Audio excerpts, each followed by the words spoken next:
moçada!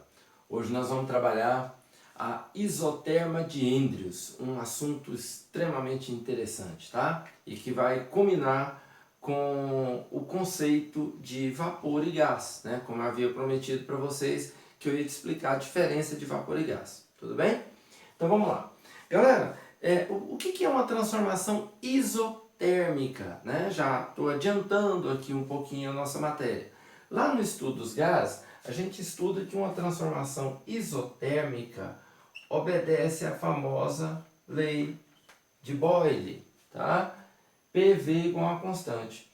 Quando você tem uma função desse tipo, ó, x vezes y igual a constante, o gráfico disso aqui é uma curva que a gente chama de hipérbole, tá? Aí lá no estudo dos gases, a gente chama, porque aqui, ó, note que na multiplicação, né, pressão e volume são inversamente proporcionais.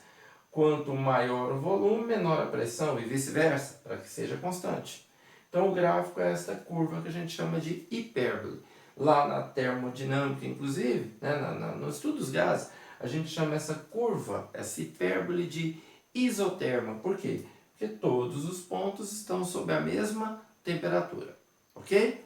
Pois bem, Thomas Andrews, né, um engenheiro, né, e por consequência estudioso da física, né, construtor de navios, morto precocemente aos 39 anos, em 1912, no naufrágio do Titanic.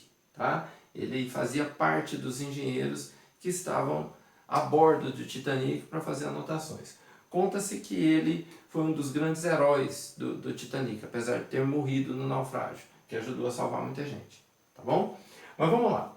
O que o Andrews fez? O Andrews, ele confinou um gás dentro de um êmbolo e foi submetendo este gás sob temperatura constante, a uma diminuição de volume. Obviamente, quando ele diminui o volume, aumenta o quê? A pressão. E ele foi anotando isso num gráfico de pressão por volume, como o gráfico normal da isoterma, tá bom? Só que chegou num ponto que ele comprimiu tanto gás, que esse gás chegou numa condição que a gente chama de... Esse vapor, desculpa, ele foi comprimindo o vapor, né? Aí esse vapor chegou numa condição que a gente chama de vapor saturado ou vapor saturante. O que é isso? Vamos lembrar da química. O que é uma solução saturada? É uma solução que não consegue dissolver mais o soluto. Tá? Você colocar, por exemplo, uma solução saturada de sal. Tá? É aquela que você tem água e sal, você vai colocando sal e vai mexendo. Chega uma hora que você pode mexer o tanto que for, que você não consegue mais dissolver o sal. Ele vai formar corpo de fundo. Pois bem, o que é um vapor saturado ou vapor saturante? É um vapor que está tão comprimido, ele está numa pressão tão alta, que a quantidade de moléculas de vapor por unidade de volume chegou no valor máximo. Não é possível mais. Pode olhar que aqui as moléculas estão mais dispersas, aqui elas estão bem mais aglutinadas. Então, quando chega nessa situação, se eu pegar uma unidade volumétrica, sei lá, 1 centímetro cúbico, 1 milímetro cúbico, ele vai ter uma quantidade específica de moléculas de vapor dentro daquele volume. E não se pode mais colocar nenhuma molécula de vapor naquele ambiente, naquele volume.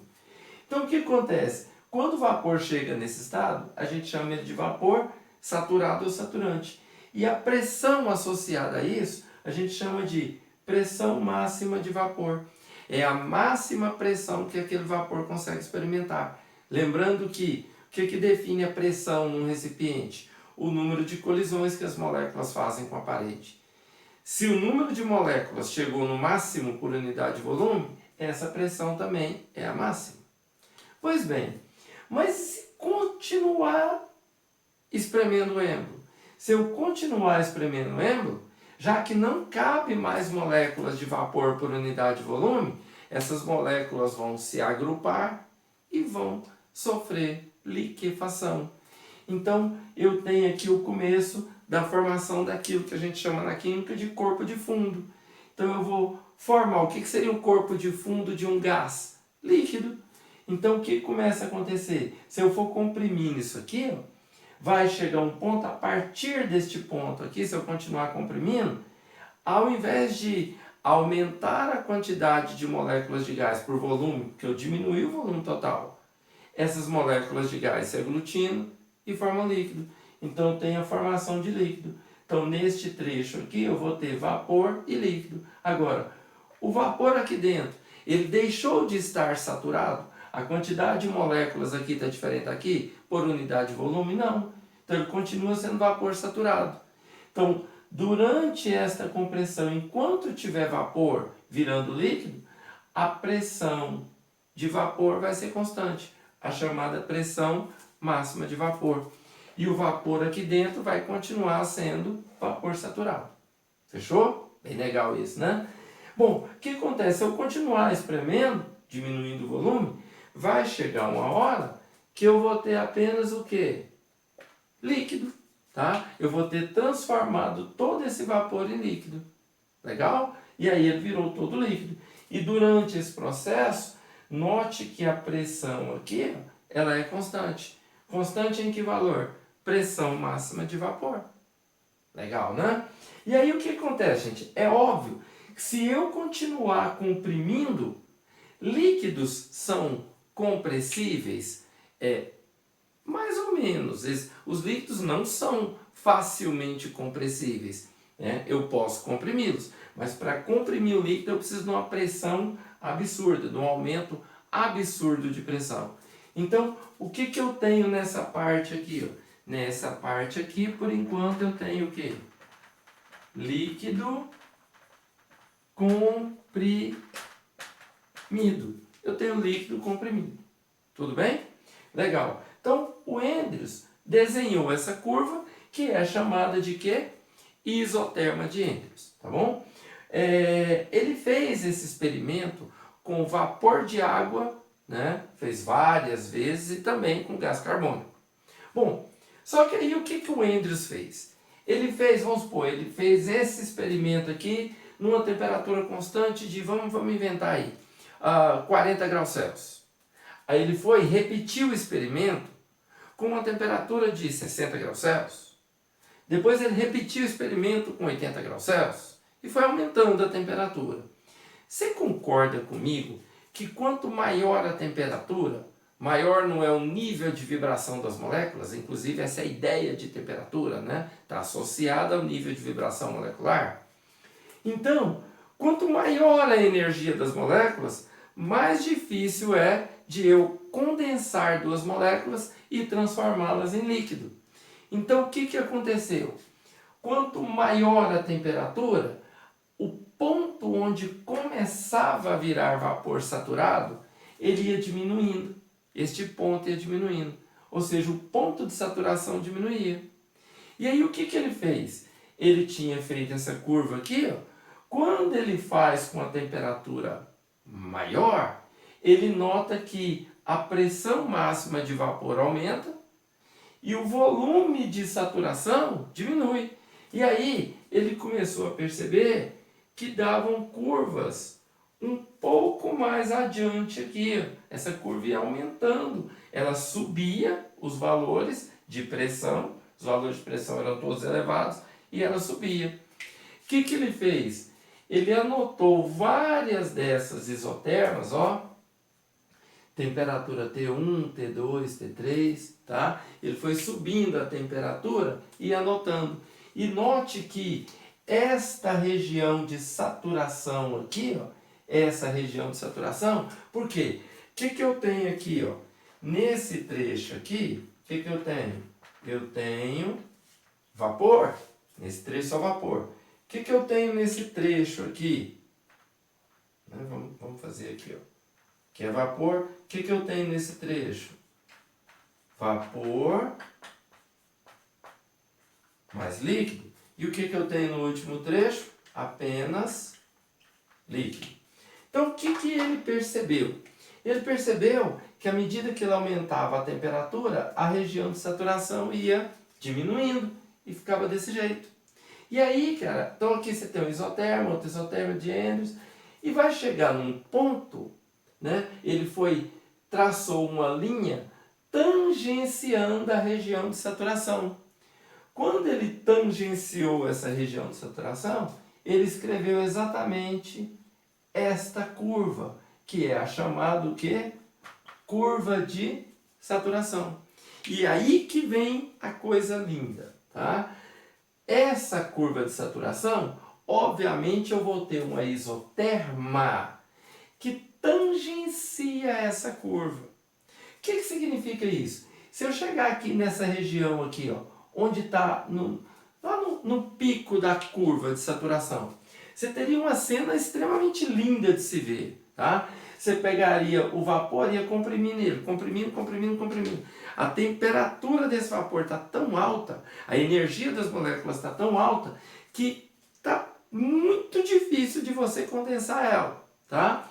E aí você vai apertando, tá vapor, apertando. Aí tipo assim, de 1 milímetro para o outro que você comprime, aquele vapor vira líquido de uma vez, tá? É aí que você está chegando aqui no limite da curva de saturação.